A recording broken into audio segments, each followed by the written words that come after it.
We, Hello, it worked. yeah, I know. In, Wee. Inglorious Technicolor. How are you? Yeah, not so bad. How are you doing, Linz? Yeah, I'm not too bad, thank you. Good, good. Good. Um, welcome. Thank Welcome you. to our live Launchpad chats.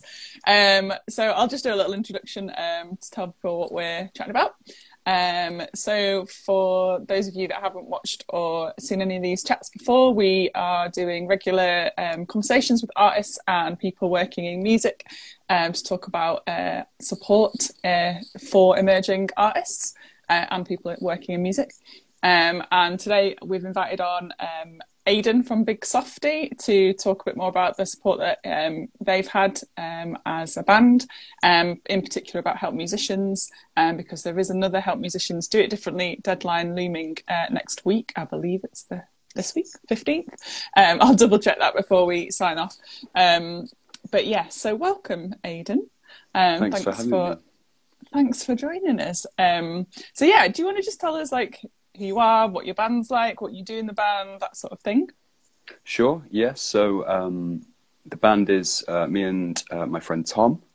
We're a two-piece, but there's five of us who play live. So me and Tom write and record all the music. And then we have three other people that have somehow agreed to play music with us. I still don't know why. Convinced them. Yeah, exactly. Not through force.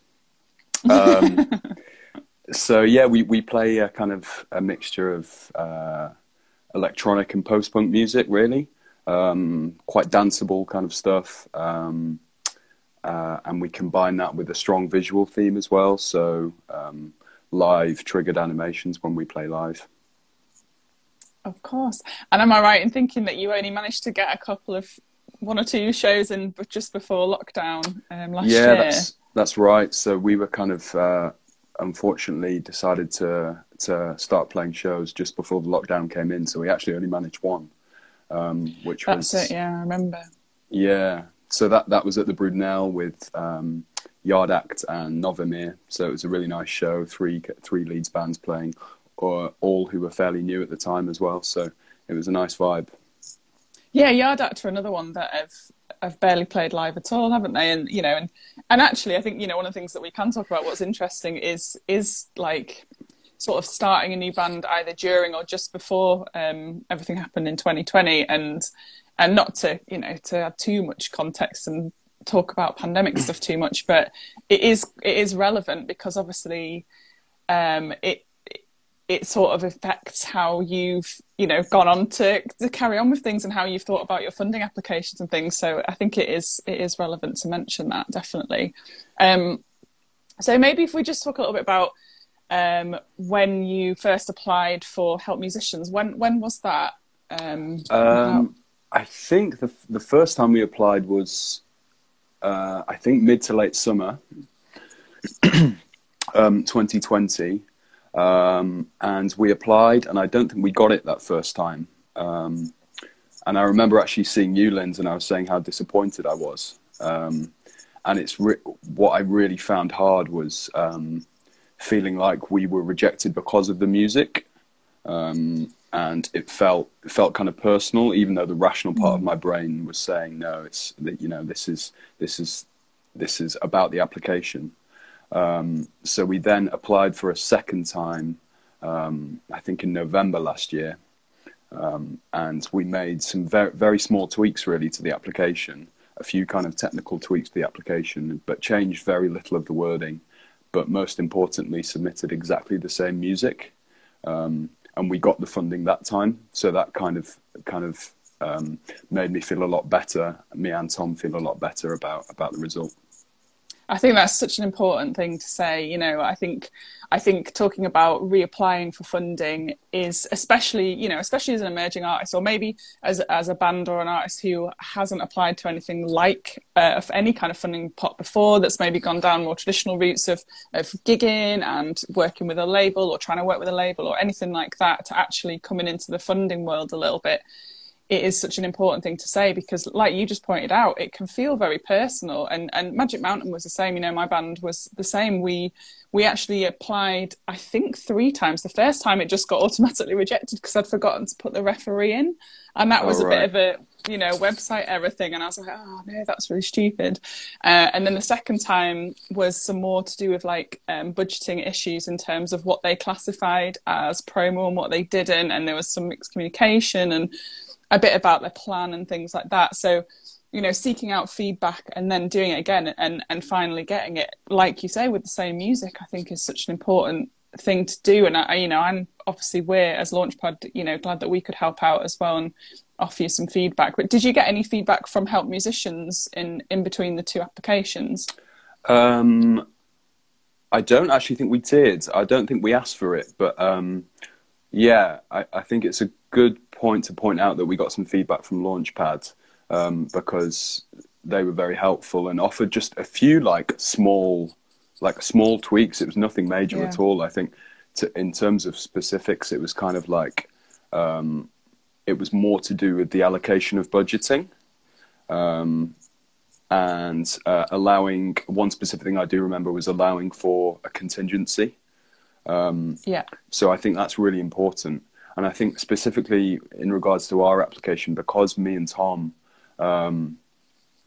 produce the music and the video work and record it and engineer it and mix it all in-house, we were able to make more of an emphasis out of that. So I think anyone who's applying for this funding, I would literally think about the skills and the techniques that you can apply to the creation of your music, and put those in the application. So if you are a producer and you're going to produce the music yourself, make sure you account for that in the budget.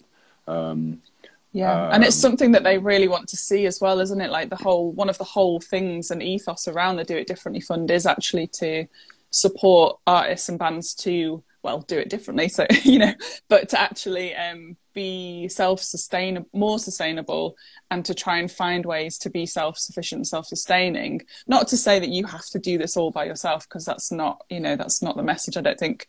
And it's not really possible, especially once you get to certain levels and things. But that idea that, yeah, if you're self-producing, or if you're self-managing or self-booking shows, you know, when it's possible, you know, any self-releasing, any of those like self words, that's what, you know, they're interested in. And you don't obviously have to do all of that, but I think that idea of incorporating and valuing that, and like you say, putting it into the budget. So whether you're able to actually factor in paying yourself to do the mixing into that budget, and that's going to help. That's what they want to see, because they want to be sustaining artists to do this stuff. But also, like, I think we talked about how you can put it in an in-kind way in your budget as well. So that's right. I don't know, you know, some people might know not know what in-kind means, but that's to do with like a service or something that you can kind of get for free, but it's not really free. It's like something that you're already getting or offering. So maybe studio space that you've kind of got because you work there anyway as your day job, or it could be that you're offering your writing time for free in order to make the project progress. And actually valuing those things in a financial way can make the project bigger and more kind of impressive, I guess, more impressive, more ambitious. And then where the allocation of your money is going then becomes part of this bigger project. And actually it sort of starts to make sense. And I think that really puts you in a positive light in their eyes as well, because it sounds like it makes you look like you know what you're doing, which you do. So I hope so. You've got to show that, haven't you? You've got to, you know, you've got to value all the things that you're doing. Yeah, definitely. And I think it's easy to forget that stuff, you know. It's easy to forget, like, you know, if you're creating the artwork for your single or you're creating that video, put that in, you know, because that's all part of something that will work well in the application. I think it's definitely a really good point. Yeah. And essentially you're saving money by doing some of those things yourself. So actually it's like also a compliment to the project in a practical way as well as a creative way. So I think that's really a really good thing to say. Yeah, definitely. It definitely, in our case, I can't speak for any other artists who've received the funding, but in our case, you're spot on. It's kind of, it's cleared some of those roadblocks in a way, so that with the money that we have received, we can put that towards things that we physically can't do ourselves. So mastering and promotion, all that kind of stuff. Yeah. So I was going to say, it'd be good to talk a little bit about what you've actually planned to do with your, with your funding, with your time period that you've got for this, and how you kind of planned for that, or where you were at maybe when you applied for it in November. At what point were you at when you were sort of, in your plan? Had you already recorded some material? Had you sort of written some stuff already? And what were you thinking? What was it going towards, basically? So yeah, I guess the sort of context of the application was that, like most people at the moment, you have a bit more time. Either that be working from home, or just spending more time at home in general. So me and Tom, really since the start of 2020, have written a lot of music. So we often write remotely. It helps that our music is heavily electronic influence, a lot of synth stuff going on. So it means writing remotely between the two of us is quite easy. So we'd basically written a big bunch of songs that are in a kind of overflowing online storage folder. Amazing. We've got one called the Riff Database. Oh wow! So stupid. That's so sophisticated. I think mine's just really boring. It's just a file. It's just a file, but it sounds better. Oh, okay. Well, I think ours is just called Google Drive or something like that. We're just sellouts to. But yeah, so we've been writing all of those songs. So we've got a lot of stuff recorded and ready to go in demo form. The biggest thing for us was being able to pay for studio time. So that's what a large chunk of the funding is going to go towards. And since we've got that, we've been able to book in studio dates over the next few months, which we're both really excited about. Amazing. And also, like I mentioned before, the mastering, we're going to use it towards mastering of those tracks as well. So yeah, we do have one single fully recorded already, but we plan to record another 3. Amazing. And did you? Oh, what was I just going to ask you? Oh, I've had a complete mind blank then. Oh yeah, did you already know which studio, which mastering engineer that you might want to work with, and did you put that into the application? Like, were you quite specific about that? Yeah, that's a good point. We did, yeah. So Tom, as I mentioned, is a producer in his own right. So he works at several recording studios in Leeds. My experience in Leeds, I've always loved recording at the Nave. My old band recorded our album there that Tom kind of assistant engineered on. And in Big Softy, we recorded our first single and some yet to be unreleased music at the Nave. So that was definitely a premeditated decision. I think that's the spot for us, really. And then in terms of the mastering, it was the same again. So we had a good relationship with a mastering engineer that we've used for some stuff before. And we got in touch with him before we submitted the application and said, can you offer a quote for what you would charge us for the mastering of X amount of singles? As life does, plans change a little bit, so we had to revise a few things to fit around changes in plans, so changes in the amount of songs we were going to record and promote, essentially. So those things did change, but I think we were thankful that we'd already got in touch with the mastering engineer, the Nave Studios, to book in those dates in advance, so that it would allow for flexibility if things did change, because obviously in this kind of environment things change quite fast. Yeah, definitely. And that goes without saying about not even in the current circumstances, just anyway, with a lot of music projects, things do change and things can happen, don't they? So And have things changed whilst you've been in the sort of period of funding? As in, like, did you, communicate that with the people at Help Musicians or anything like that? Have they been quite receptive about changes and things? Yeah, so we've had to push our recording schedule back slightly. So we altered our plan and sent that back to Help Musicians, and they were really receptive to that, which was really good. So I think for anyone applying, I think it's nothing to be nervous about or cautious about, really, if changes do come up. And I also think the nature of this fund is, it's the COVID Do It Differently rounds. You're doing things differently, and it's a time where we have to be flexible with people. And Help Musicians were, so that was really good.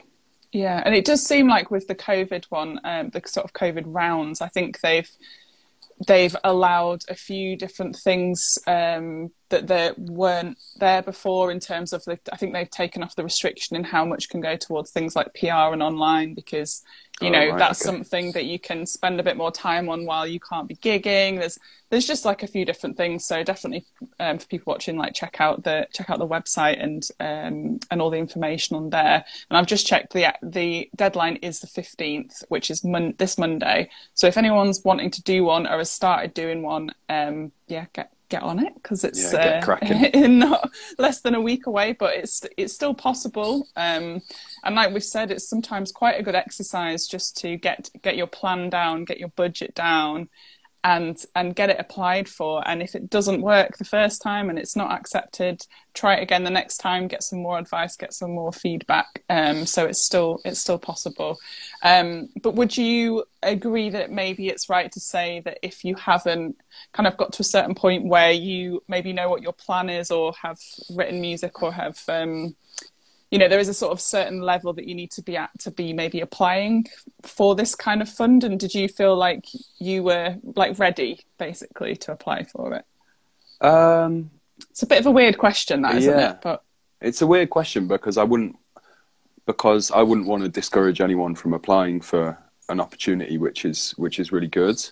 I think in terms of the amount of songs we had written, we've definitely got a lot to choose from for what we would want to put out with the funding. So I think that's definitely a really good start. Like, if you're not focusing on writing the music, there's no point really in applying for the funding, I don't think, because you're going to have nothing to work with if you do get that funding. And you also have to include examples of music that is relevant for now, or your direction sort of now, whether that's a recent demo or a recent release or something.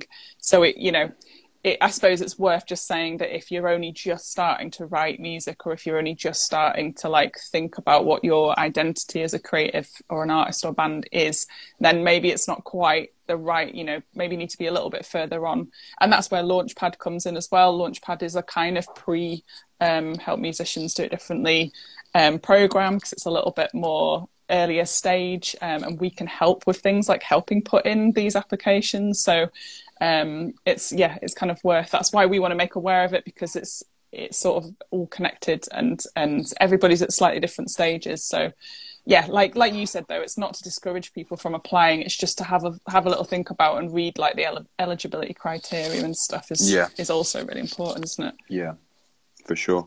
Yeah, I'd agree with that. I think it's, if you've released kind of a single or a couple of singles, and you've got an idea of that you want to release a bunch more, that you're probably in a good standing. That's only from my experience, though.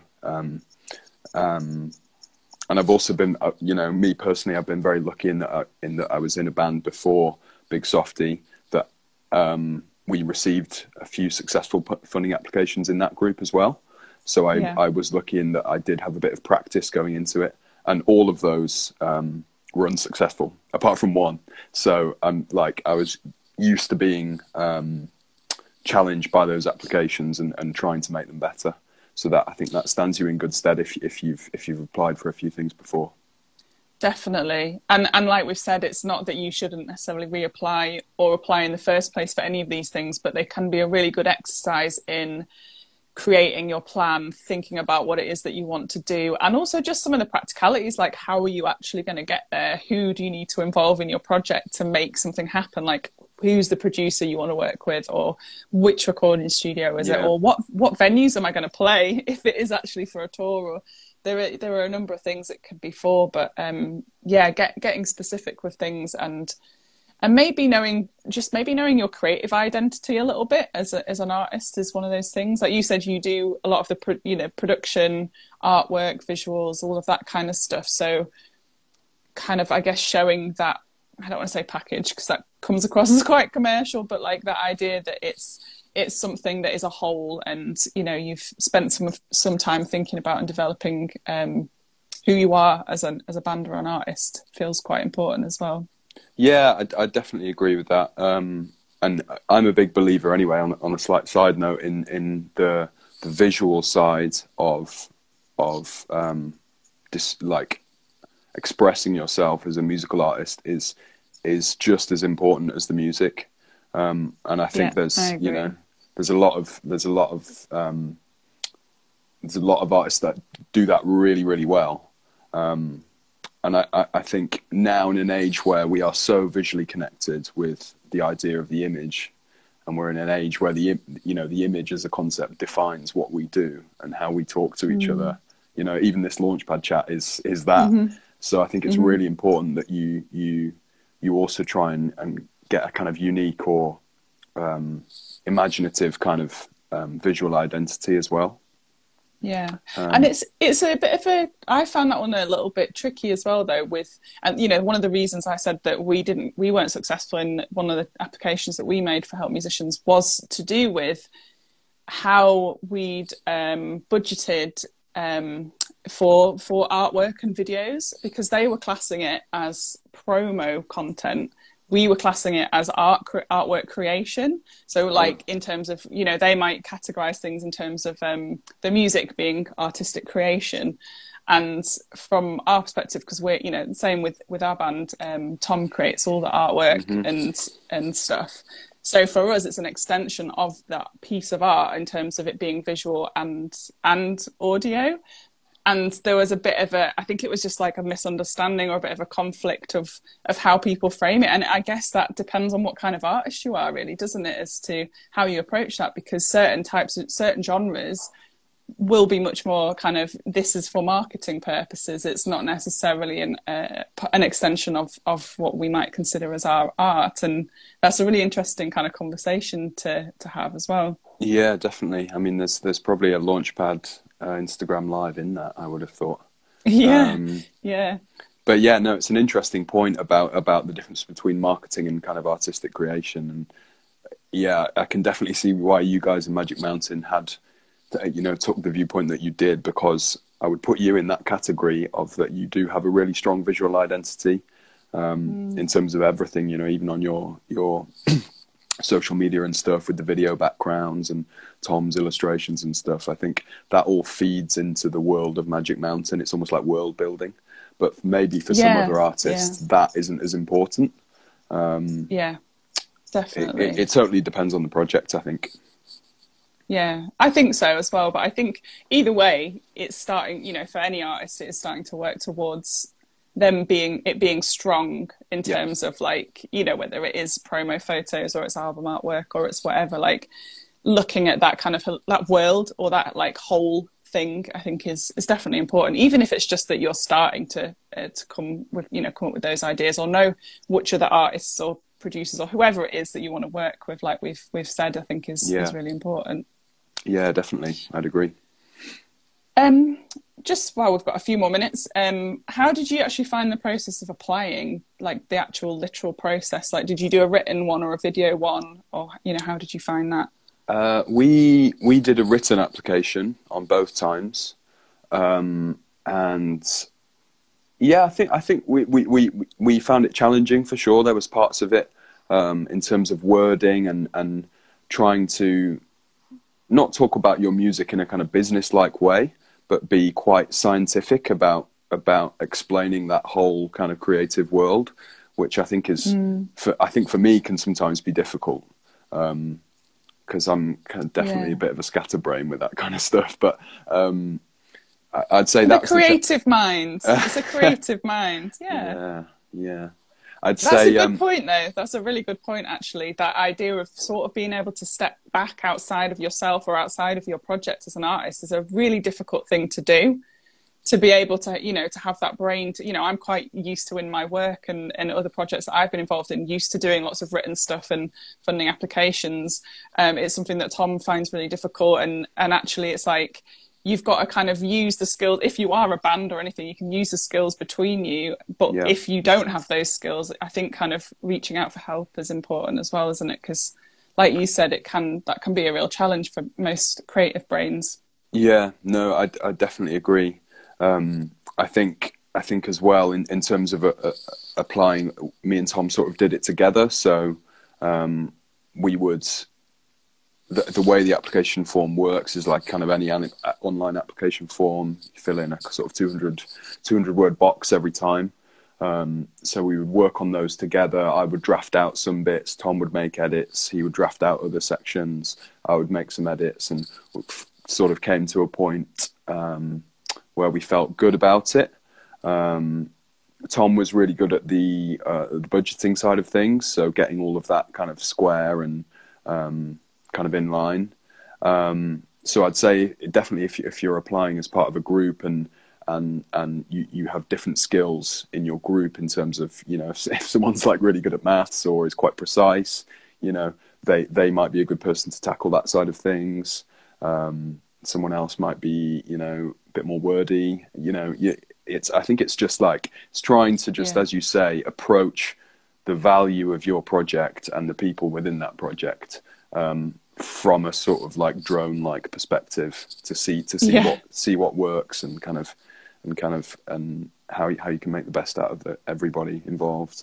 Yeah, definitely. And it's also worth saying that you can do video applications as well now. And, you know, there are a lot of people that would maybe prefer that. And, you know, I'm much more of a writey person than I like having a conversation like this, but a talk to camera is another skill, or it's, you know, it's something that some people are really natural with and would actually just rather talk as if they're talking to somebody and telling them about their project and telling them what they're going to do. And that's just as valuable. And actually it's really good that's, you know, that's a possibility. And that's also a possibility now for our Launchpad program as well, that it can be video application. And I think for most funding, include PRSF definitely do fund video, and I think now just audio as well, so you don't even have to be on camera.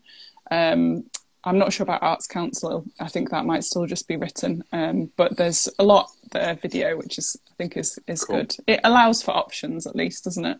Yeah, definitely. I did know that PRS did kind of video applications because I've done one of those before, and interestingly, we made it like really, really comical, and like, bit of creative license.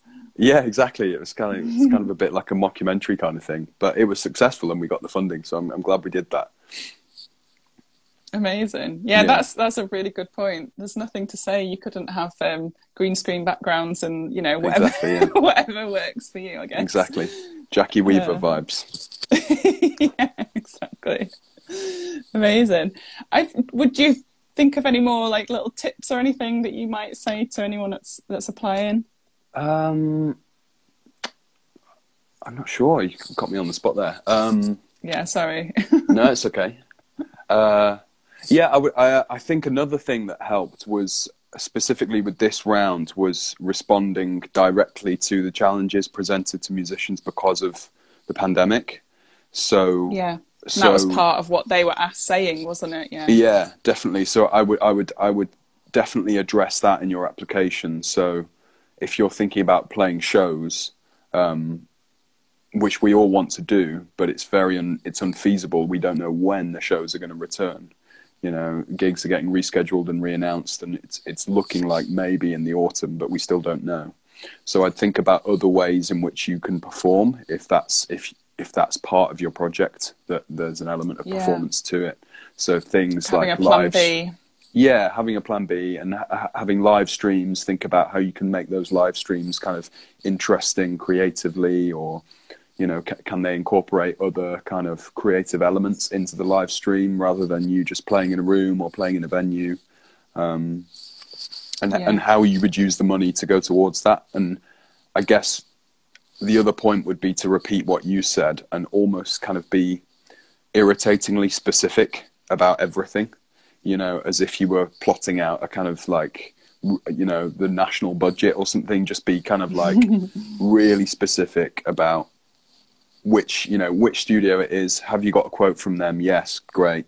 You know, really get all the information, get all your material together first, and make sure that all the kind of boxes are ticked and everything's squared away, and submit that. I wouldn't leave anyone who's reading your application with a feeling of, well, they've said they're going to go and record in this studio, but they haven't said how much it's going to be, or they haven't said which studio it is. I'd just be really, really kind of specific and to the point. Yeah, and sort of tying up those loose ends, or making sure that the whole thing matches with what you're saying as well. I think that's a really good point. And that you have to presume that they know nothing about you as well. I think, you know, when you're talking about yourself and your achievements, it is sort of a bit, almost like a bit of a bullet point thing, isn't it? To be like, this is who we are, this is what we do, this is what we've achieved, this is what we're trying to do, this is what our ambitions are, and being really specific, because you can be really creative with your wording, or you can be very descriptive, but actually and that's cool and that's interesting, but it's also, as long as you're getting across you're really answering the question, I think is important to say, because sometimes you can think that's what you're doing, and then if you another tip, give it to someone else to have a look over, and they might be like, I don't know what you mean, or you haven't really answered the question. Like, that's really important, and getting that fresh set of eyes over it or something can be really useful. Yeah, definitely get someone to have a look over it. I'd totally agree. And I think as well, it's like, it's a weird thing of sort of talking about your achievements. Like, that's not like a thing that most people feel really kind of good about talking about. Not in a way where you shouldn't be proud of them, but it can often be a bit embarrassing, you know, to be like, oh, well, we did this thing that's really good. And you don't want to sound like you're bragging. But brag away. Well, I don't know. That's what everyone should do, I think. Yeah, the world would be a better place, wouldn't it, if everyone was just bragging all the time, constantly. In a really nice way. Yeah, in a nice way.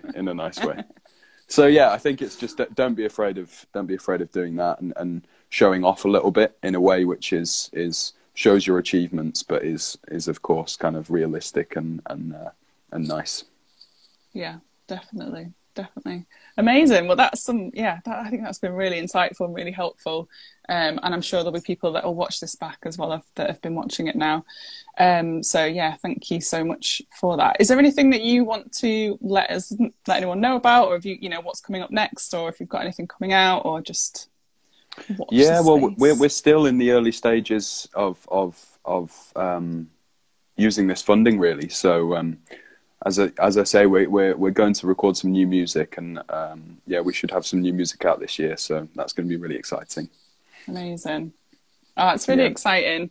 It's so nice to have, and for me, and for us at Launchpad, it's lovely to like have people on talking about this stuff, because actually it's really positive, and it's really, I think it's quite uplifting from what's been quite a difficult year, and could be difficult in general to be an artist anyway, and to try and find funding and further your projects. So, you know, having these conversations, and hopefully for people listening and watching, it can be really insightful and encouraging to keep going with stuff, because it is all good.